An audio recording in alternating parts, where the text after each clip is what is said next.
रेगिस्तान की गर्मी में 3 बहू की खेती और रसोई। दीदी, हम लोग यहाँ आ तो गए हैं, पर क्या हम अपना काम पूरा कर पाएंगे? जिया अपनी 2 बहनों तानिया और पायल के साथ कड़ी धूप में पसीने में तरबतर होकर रेगिस्तान में भटक रही थी। जिया, हमें हमारा काम हर हाल में पूरा करना होगा। पायल जिया को हौसला देती है, तभी तानिया पीछे से कहती है, वो देखो रेत का तूफान। तानिया अपनी दोनों बहनों को रेतीली तूफान के बारे में बता पाती उससे पहले ही रेत के तूफान ने तीनों बहनों को अपने लपेटे में ले लिया था। बचाओ बचाओ बचाओ, कोई तो हमारी मदद करो, हम लोग तूफान में फंस गए हैं। पर आखिर ये तीनों इतनी गर्मी में रेगिस्तान में कर क्या रही थी? ये किस मकसद की बात कर रही थी और ये तीनों बंजर रेगिस्तान में कौन सा काम पूरा करने के लिए आई हैं? जानने के लिए कहानी में पीछे चलते हैं। पापा ने इतनी जल्दीबाजी में हमें क्यों बुलाया है? क्या पता दीदी, शायद कोई काम होगा, वो तो हमें घर जाकर ही पता चलेगा। पायल, तानिया और जिया कैब में बैठकर अपने घर जाते हैं। घर जाने के बाद उसके पिताजी पंडित जी के साथ बैठे हैं। अच्छा हुआ बेटी तुम लोग आ गई।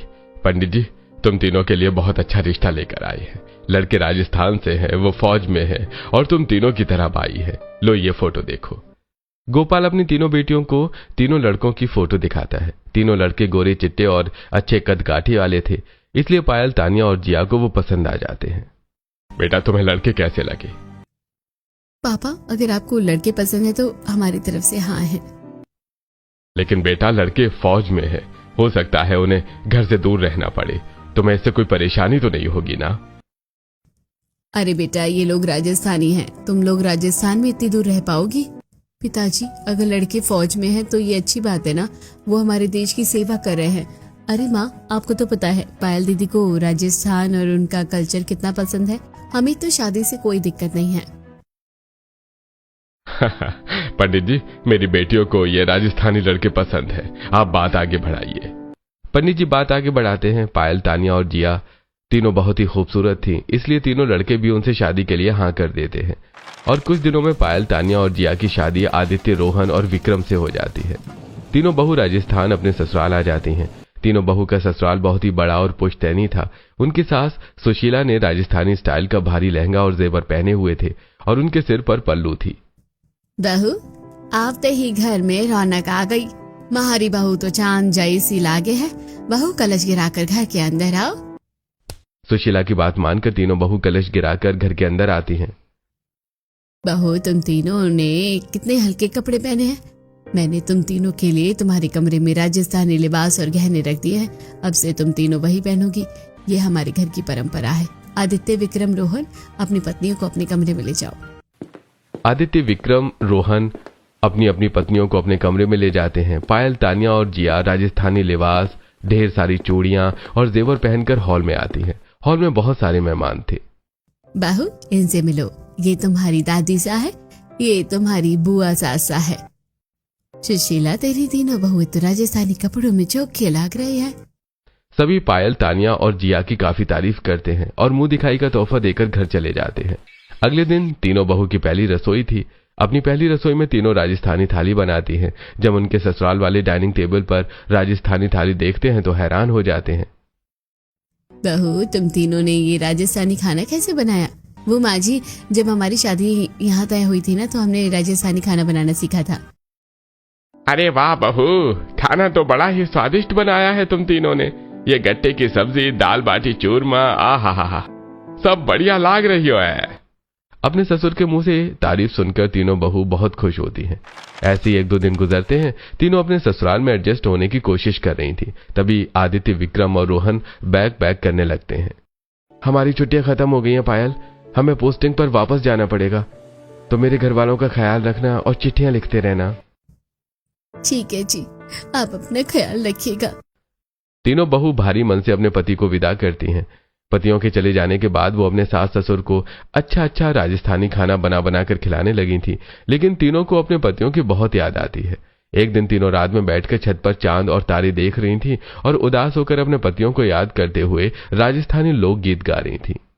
केसरिया बालम आवो नी पधारो मारे देश जी, पिया प्यारी राढोला आवो नी पधारो मारे देश।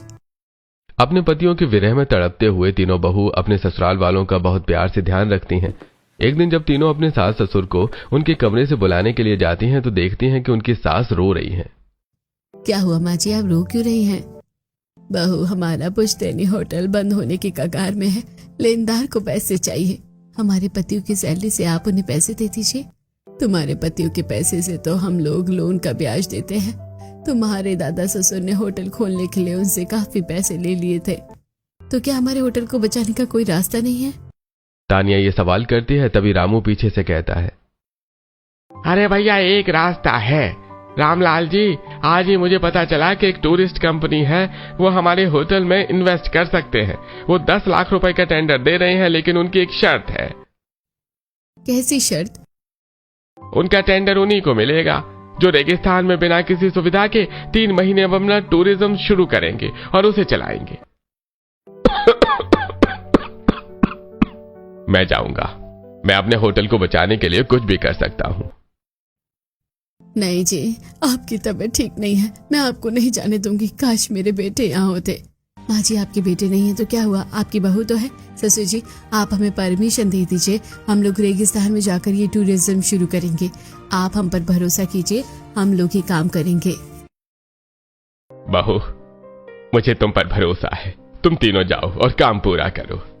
रामलाल के मान जाने पर उनकी तीनों बहू तानिया, जिया और पायल रेगिस्तान आ जाती हैं। सुनसान रेगिस्तान में कड़ी धूप में चलते चलते तीनों बहनों की हालत खराब हो गई थी।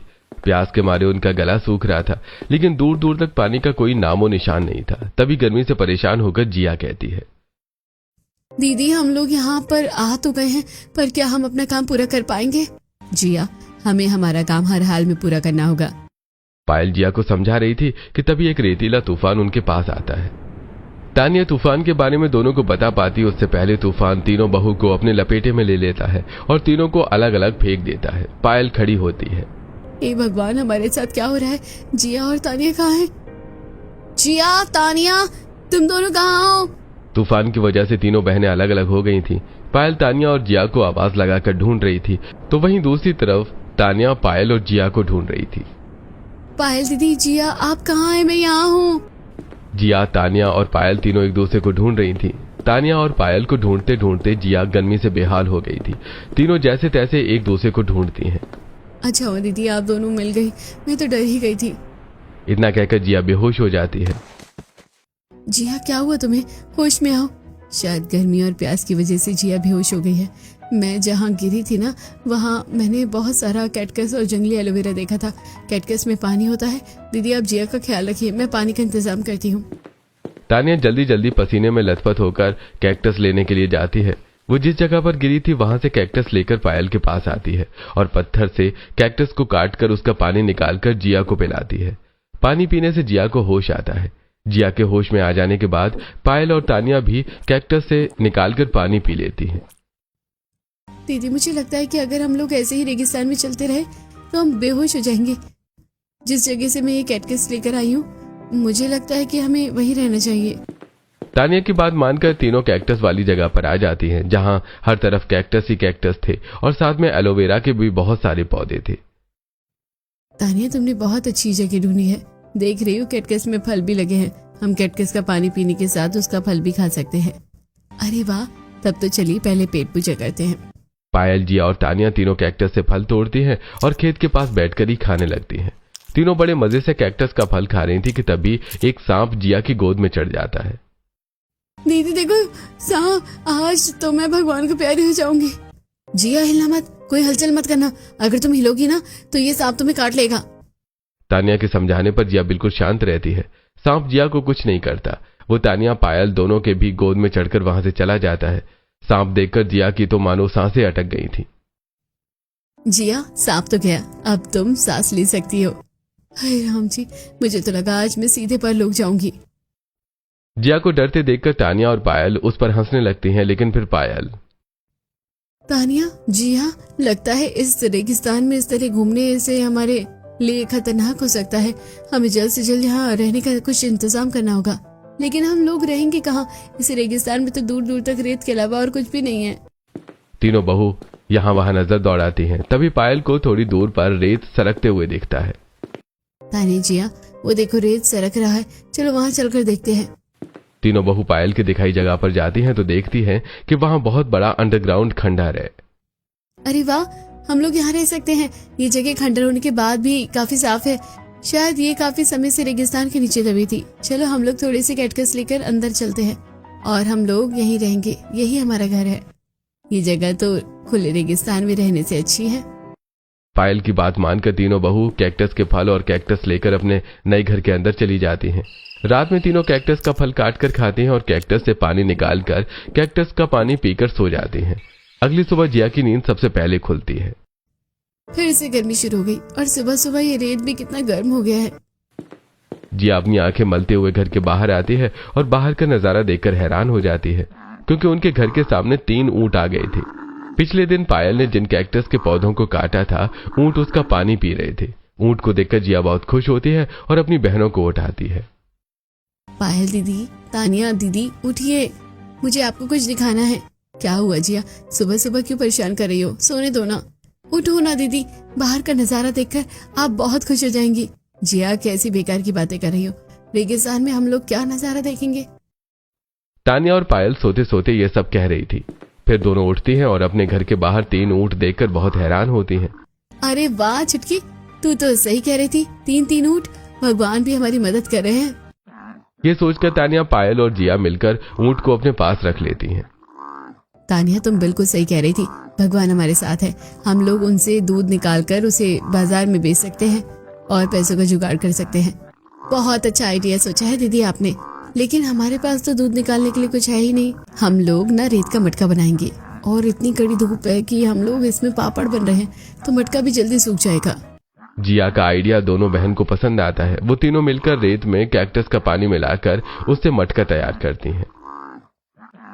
इन मटकों को धूप में रहने दो, यहाँ से जल्दी सूख जाएंगे। आउच, दीदी, मुझे मेरे हाथ में गर्मी की वजह से रैशेस हो गए हैं। जी हाँ, हम लोग रेगिस्तान में हैं। यहाँ गर्मी में तो ये सब होना ही है ना। रुको, मैं तुम्हारे रैशेस में एलोवेरा का जेल लगा देती हूँ, उससे तुम्हें आराम मिलेगा।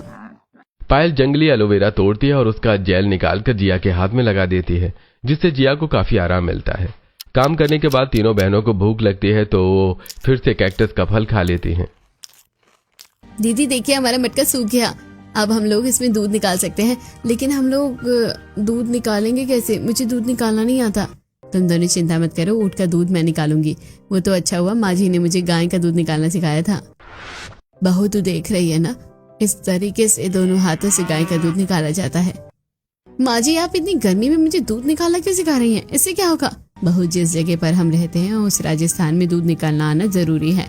एक दिन थारो काम ही आवेगा। माँ जी बिल्कुल सही कह रही थी, उनका दूध निकालना सिखाना आज मेरे काम आ जाएगा। ये सोचकर पायल ऊंट का दूध निकालती है। तानिया, तुम घर का ध्यान रखो, चूल्हा बनाओ। मैं और जिया बाजार जाकर दूध बेच कर आते हैं। पायल और जिया दोनों दूध लेकर ऊंट पर बैठकर बाजार चली जाती हैं। दूध ले लो, दूध, ताजा ऊंट का दूध। जिया की आवाज सुनकर काफी सारे लोग उसके पास आ जाते हैं और दूध खरीद लेते हैं। दूध बेचने से जिया और पायल की अच्छी कमाई हो गई थी। दोनों राशन की दुकान में जाकर राशन, बाजार से थोड़ी सब्जी और जलाने के लिए लकड़ी खरीदती हैं। सारा सामान खरीदने के बाद जिया और पायल उसी ऊंट पर लाद कर रेगिस्तान वापस आने लगती हैं। दोनों बहनें कड़ी धूप में ऊंट पर घर जा रही थी। जिया, मुझे बहुत तेज की प्यास लगी है। हमारे पास जो पानी था वो भी खत्म हो गया है। दीदी हौसला रखिए, थोड़ी देर में हम लोग घर पहुंच जाएंगे। प्यास और गर्मी की वजह से पायल की हालत बहुत ज्यादा खराब हो गई थी। पायल और जिया दोनों घर जा रही थी कि रास्ते में जिया को कुछ दिखाई देता है। पायल दीदी, वहाँ देखिए, वहाँ कुछ है, कुछ सफेद चमक रहा है। चल जिया, वहाँ जाकर देखते हैं। रेगिस्तान में ऐसे ही अचानक पानी मिल जाता है। पानी की तलाश में जिया और पायल दोनों उस जगह पर जाती हैं, लेकिन वहाँ पानी नहीं होता है। धत तेरी की, यहाँ पानी नहीं बल्कि नमक है। इस नमक का हम क्या करेंगे? दीदी, ये कोई ऐसा वैसा नमक नहीं है। शायद यहाँ नमक की खेती होती थी और अब ये नमक सूखकर ठोस पत्थर बन गया है। शायद ये हमारे किसी काम में आ जाए। वो सब बाद में देखेंगे, अभी मुझे बहुत जोरों की प्यास लगी है। चल हम लोग घर चलते हैं। पायल की बात मानकर जिया ऊंट पर बैठ जाती है और फिर दोनों घर चली जाती हैं। घर पर तानिया ने रेत का चूल्हा बना लिया था। घर पहुंचते पहुंचते जिया की भी हालत खराब हो गई थी। तानिया जल्दी से जिया और पायल को रेत के गिलास में पानी पीने के लिए देती है। मुझे लगा था कि जब आप लोग आएंगी तो आप लोगों को प्यास लगी होगी, इसलिए मैंने पानी पहले से ही तैयार रखा था। तानिया, ये पानी पिलाकर तुमने मेरी जान बचा ली, वरना इस कड़ी धूप और रेगिस्तान ने मेरी जान ही निकाल दी थी। और तुमने ये गिलास बर्तन ये कब बनाया? दीदी, आप दोनों तो बाजार चली गई थी, मैं यहाँ पर बोर हो रही थी, इसलिए बैठे बैठे मैंने चूल्हा और ये सब बर्तन बना लिए। अरे वाह मेरी दीदी, आप तो सुपर टैलेंटेड हो, पर मैं आपसे ज्यादा स्मार्ट हूँ, क्योंकि मैंने नमक का खेत ढूंढा है, उसमें ठोस नमक है। तो क्या हो गया, हम लोग नमक का क्या करेंगे? पता नहीं, शायद वो हमारे किसी काम आ जाए। तानिया, जिया, नमक की बात छोड़ो, चलो हम लोग खाना बना लेते हैं।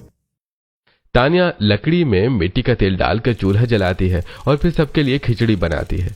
चूल्हा जलाने की वजह से चूल्हे का धुआं पूरे घर में फैल जाता है और घर अंदर से गर्म हो जाता है। दीदी, घर तो बहुत गर्म हो गया है, हम लोग घर के अंदर चूल्हा नहीं जला सकते, हमें अपनी रसोई बाहर बनानी होगी। नहीं, हम ऐसा नहीं कर सकते, अगर हम खुले में चूल्हा बनाएंगे तो खाने में रेत जा सकती है, और इतनी गर्मी में धूप में बैठकर खाना बनाने से हमारा पेट जल जाएगा।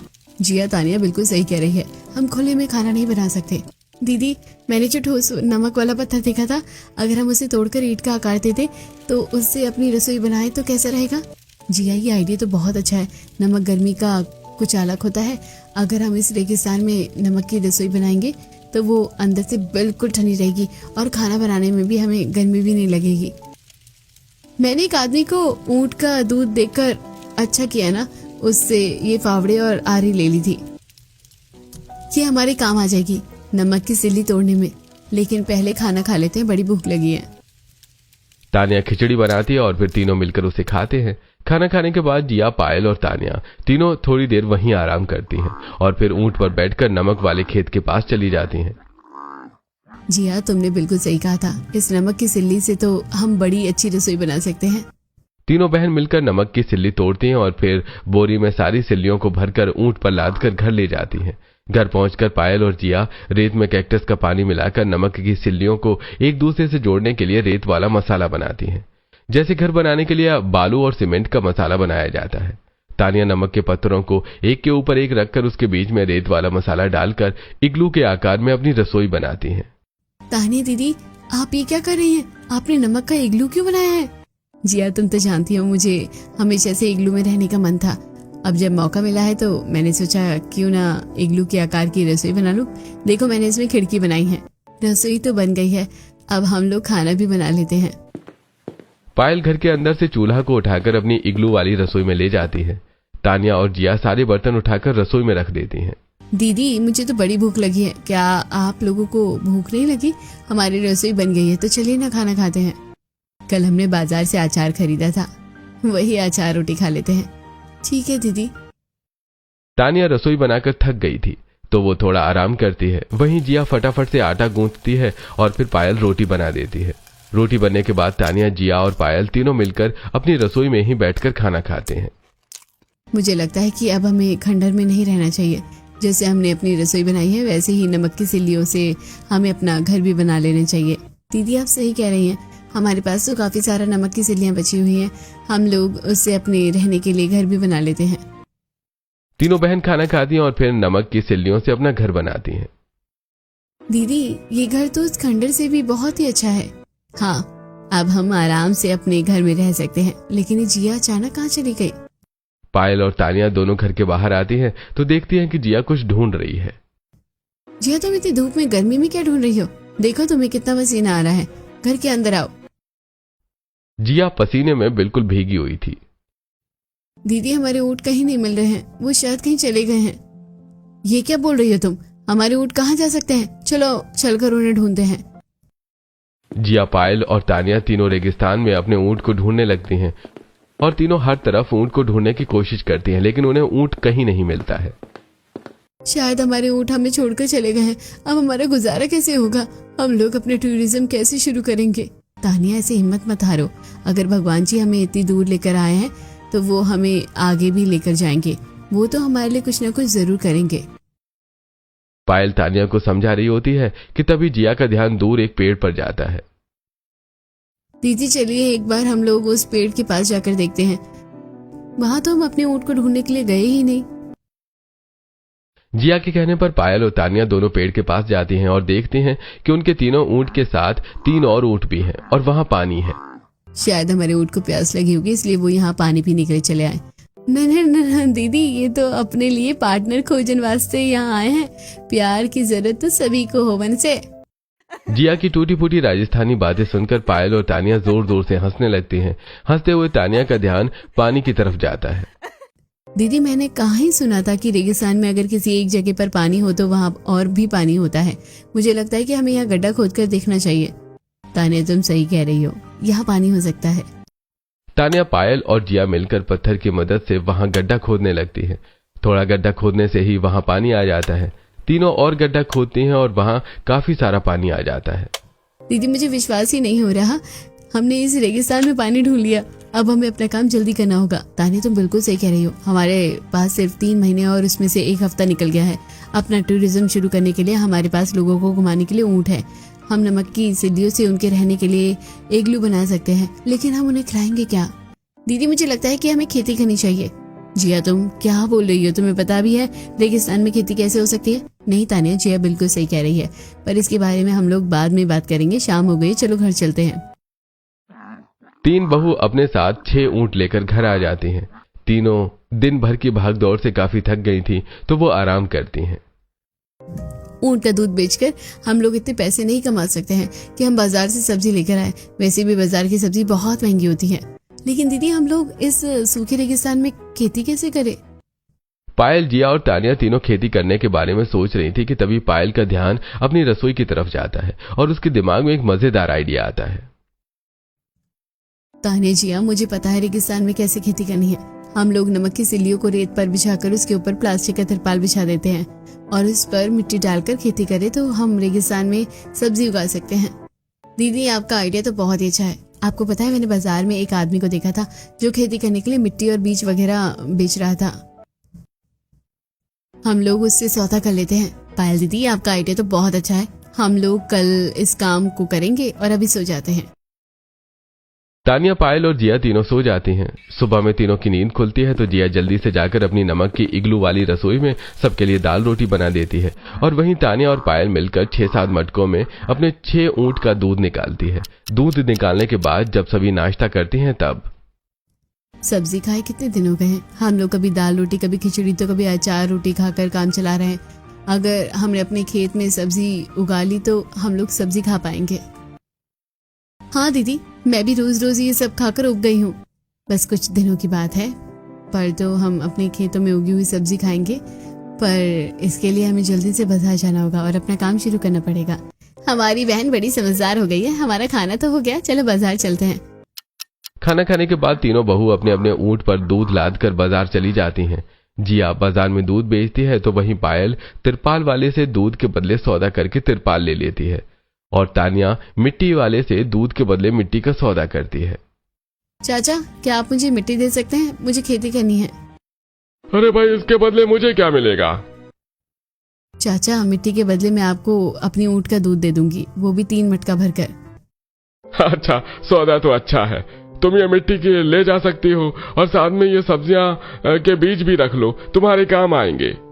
तानिया रघुवीर से मिट्टी और बीज ले लेती है। तीनों बहू सारा सामान ऊंट पर लादकर घर की तरफ लौट आती हैं। धूप सीधा उनके सिर पर लग रही थी। थोड़ी दूर जाने पर उन्हें नमक का खेत दिखता है।